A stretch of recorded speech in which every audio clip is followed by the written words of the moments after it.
Bonjour à tous et à toutes et bienvenue sur ma chaîne Un stylo à la main. Aujourd'hui, je vous présente le TWSBI Draco. On connaît davantage TWSBI pour ses stylos peu chers, très souvent des démonstrateurs comme le populaire TWSBI Eco. Mais de temps en temps, TWSBI sort une édition limitée, à un prix plus gros que la normale.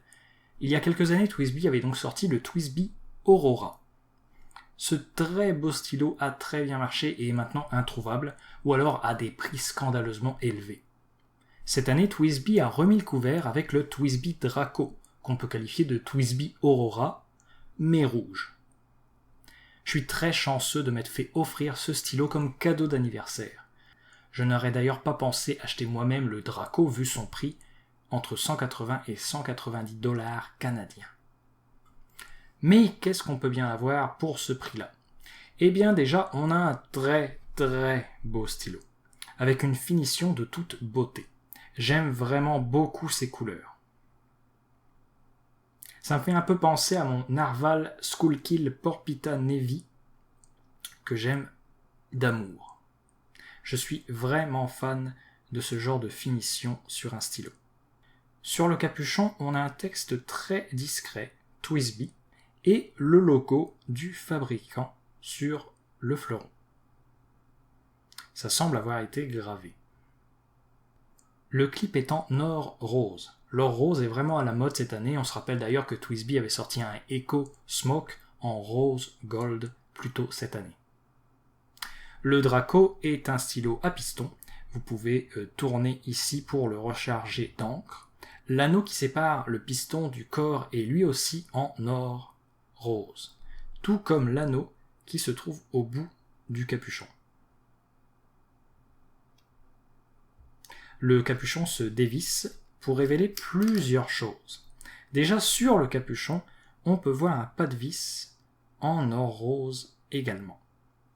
Même chose sur le corps, un pas de vis en or rose.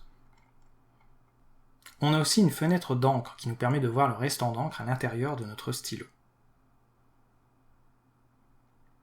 La section est de la même finition que le corps, ce qui est toujours un bon point.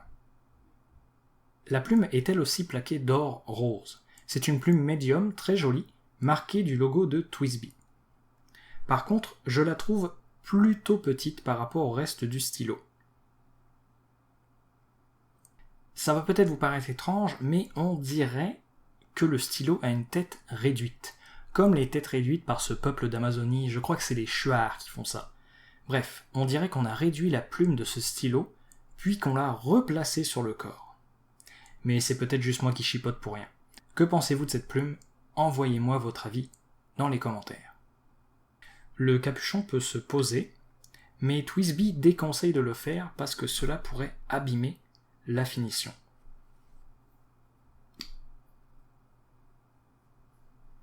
Et voilà, il ne reste plus qu'à comparer ce stylo avec d'autres stylos. Comparons maintenant le TWSBI Draco avec d'autres stylos. Le voici avec un Platinum Plaisir. Le voici avec un Lamy Safari. Le voici avec un TWSBI Eco. Et enfin le voilà avec un Pilote métropolitain. Et je ne vais pas vous montrer de quoi ils ont l'air avec le capuchon posé, puisque ce n'est pas recommandé pour le Draco. J'aime beaucoup ce stylo. Je ne sais pas si je le trouve un peu cher pour son prix, mais en même temps, on a quand même une finition qui est de toute beauté. On a de l'or rose un peu partout, y compris sur la plume, malgré qu'elle soit un peu petite. Et le pire, c'est qu'il écrit vraiment très bien ce stylo-là. Donc, je pense que d'une certaine manière, c'est un stylo qui vaut son prix, même si je pense que certains préféraient se jeter sur ce que fait Narval.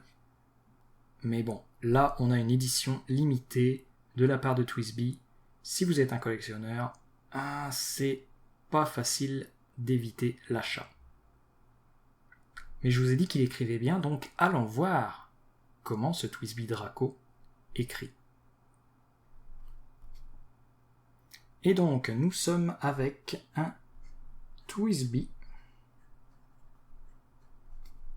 Draco.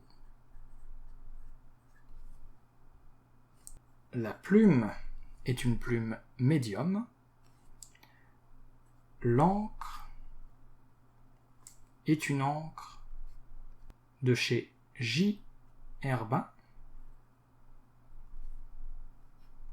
Et c'est une encre rouge Bourgogne.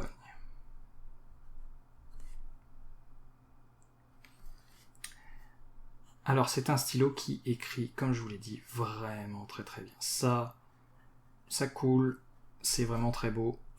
Au niveau du flux, vous voyez que c'est extrêmement mouillé.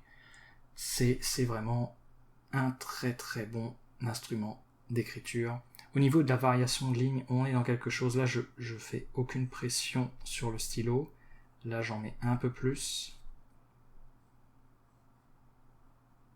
Donc on a quelques petites variations, mais c'est pas tant que ça. On reste quand même avec une plume assez classique. Et au niveau de l'écriture inversée,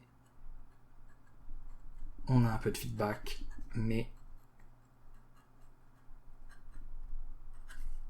ça marche aussi très bien. Voilà, si vous avez apprécié cette vidéo, n'hésitez pas à vous abonner, n'hésitez pas à liker, n'hésitez pas à commenter. Moi, je vous dis merci beaucoup et à la prochaine.